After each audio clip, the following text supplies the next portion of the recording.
तर नमस्कार मंडळी, मी साक्षी आणि स्वागत आहे माझ्या 45 डेज चॅलेंज दिवस 19 मध्ये।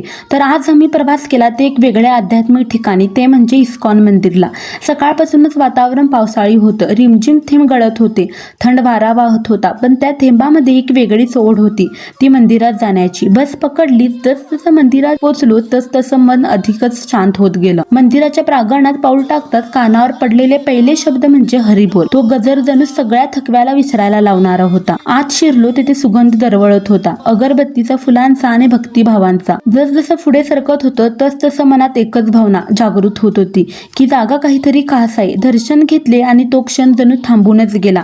डोळे मिटले की फक्त एकच जाणवलं, ही खरी शांती आहे, ती कुठेच मिळाली नाही। यानंतर प्रसाद घेण्यासाठी रांगा लागल्या होत्या, पण सगळ्यात छान वाटलं ते म्हणजे लहान मुलांपासून ते मोठ्या माणसापर्यंत सगळेच भक्त सेवा करत होते। कोणी प्रसाद वाटत होतं, तर कोणी पाणी देत होतं, तर कोणी प्लेट उचलण्यासाठी सेवा करत होते। प्रसाद घेतला आणि परतीचा प्रवासाचा विचार मनात आला। तर मित्रांनो, आजचा इस्कॉन मंदिराचा प्रवास अविस्मरणीय ठरला। दर्शन घेतलं, सेवा पाहिली आणि खरी शांतता अनुभवली। तर थँक्यू फॉर वॉचिंग। भेटूया नेक्स्ट व्हिडिओ मध्ये, तोपर्यंत हरी बोल।